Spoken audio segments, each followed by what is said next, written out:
लखनऊ ईद ए मिलादुन्नबी के पावन अवसर पर राजधानी लखनऊ में जगह जगह भव्य आयोजन हुए। इसी क्रम में फैज़ खालिद और एब्यूज़र राइन की ओर से फल वितरण कार्यक्रम का आयोजन किया गया। कार्यक्रम का शुभारंभ मशहूर इस्लामी विद्वान मौलाना खालिद रशीद फिरंगी महली ने फीता काटकर किया। इस अवसर पर समाजवादी पार्टी के प्रवक्ता सैयद जरीन, विधायक प्रत्याशी पूजा शुक्ला और अल्पसंख्यक सभा के प्रदेश अध्यक्ष शकील नदवी विशेष अतिथि के रूप में मौजूद रहे। आयोजकों ने बताया कि ईद ए मिलादुन्नबी का संदेश भाईचारे, इंसानियत और आपसी मोहब्बत को बढ़ावा देना है। इस अवसर पर बड़ी संख्या में लोग मौजूद रहे और एक दूसरे को त्योहार की मुबारकबाद दी।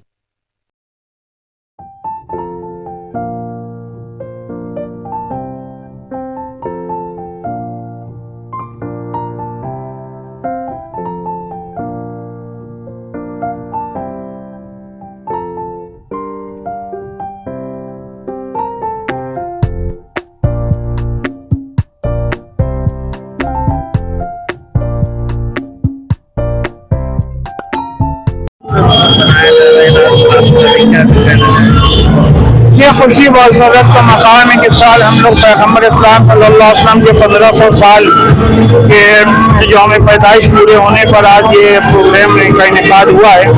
और हमारे उमर टाइगर साहब के जानिब से हमारे फैज़ भाई और उनकी टीम ने इस सबील का एहतमाम किया है।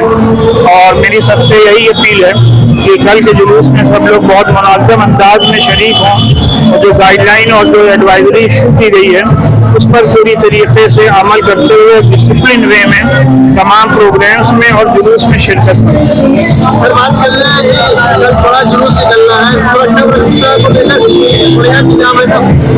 थाने एडमिनिस्ट्रेशन के साथ कई राउंड की मीटिंग हुई है और अभी तक सब इंतजाम बेहतर से बेहतर किए गए हैं। उम्मीद है कि इंशाअल्लाह एक अच्छे माहौल में जुलूस निकाला जाएगा। कल बड़ा पर्व है, उसको लेकर बहुत तैयारी हो रही है, क्या कहेंगे आप यहाँ पर? देखिए, सबसे पहले तो मैं आपके चैनल के माध्यम से मिलादुन्नबी की सबको बहुत बहुत मुबारकबाद दूंगी। और बहुत अच्छा है, त्यौहार है, सब लोग मिलजुल कर के मिलाद मनाते हैं और हम लोग हमेशा यहाँ पर आते हैं। तो आज यहाँ पर सबील पे हम लोग भी आए हैं, लोगों से मिलने का मौका मिलेगा, लोगों को बधाई देने का मौका मिलेगा।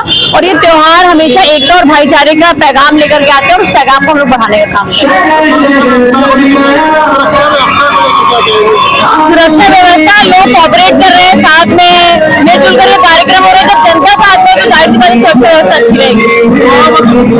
युवाओं में तो बहुत क्रेज है, देखिए सबील लगी है, ये आली है, अबूजर, फैज़, खालिद, सब लोगों ने मिलकर यहाँ पे सबील लगाई। तो नौजवान तो अपने कल्चर को बढ़ा ही रहे हैं। तो कहीं ना कहीं आज त्योहार की बधाई सब देने आए हैं और मिलजुल करके हम इस त्योहार को मनाएंगे। बहुत बड़ा पर्व है,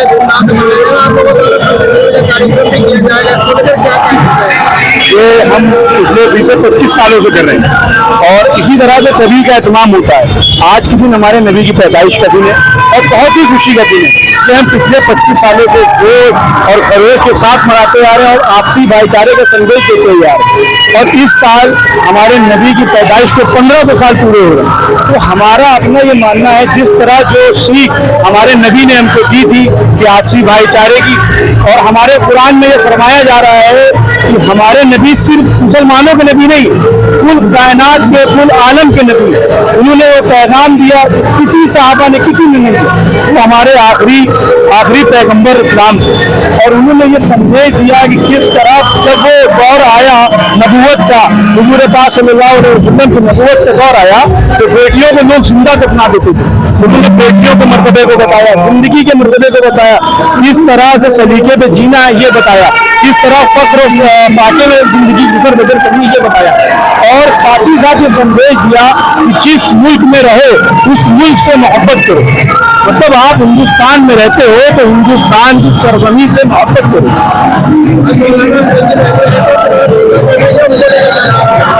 मौलाना फिरंगी महली साहब से हमारे बहुत पुराने घरेलू ताल्लुकात हैं और साथ ही साथ हमारे मोहल्ले के भी हैं और हमारे सरपरस्त हैं, हमारे हर तरह से सहयोग करते हैं और साथ ही साथ वो भी हमें गाइडेंस देते हैं कि किस तरह से चीज़ों से निपटना है, किस तरह से आपसी भाईचारे को कायम रखना है। क्योंकि आजकल का जो दौर है वो अफरा तफरी इस कदर है, इस कदर माहौल को बिगाड़ने की कोशिश होती है, आपसी भाईचारे में कैसे फूट पड़ जाए, कैसे आपसी रंजिश पैदा हो जाए। तो हम लोग इसीलिए यहाँ इकट्ठा हो होते हैं, हर साल एहतमाम करते हैं। और हमारी सबील का सबसे बड़ा मैसेज ये होता है कि हमारी सबील पे पहली, मैं जानता हूँ लखनऊ की सबसे पहली सबील ऐसी होगी जिसमें सबसे ज्यादा हमारे हिंदू भाई शिरकत करते हैं। और नौजवानों को ये संदेश है, खासकर मुसलमानी नौजवानों को, कि आप जो है अपने नबी की सुन्नत पे अमल करिए। आपका कुरान क्या बता रहा है उस पर अमल करिए। अगर आप कुरान पढ़ेंगे तो आपको सारी चीजें, कुछ दुनिया में कोई किताब पढ़ने की जरूरत नहीं। मैं ये समझता हूँ कुरान को पढ़िए, कुरान को समझिए। कुरान ने हमें जिंदगी जीने का जो तरीका बताया है वो किसी यूनिवर्सिटी में किसी ने नहीं बताया। और मैं ये चाहूंगा कि साथ ही साथ हमारे भाई जो भी छोटे बड़े, वो ये चीज का ख्याल रखें कि हिंदू मुस्लिम भाई भाई आपस में हम भाई, हिंदू मुस्लिम सिख ईसाई आपस में हम भाई। ये संदेश को आगे तक आप पहुंचाएं।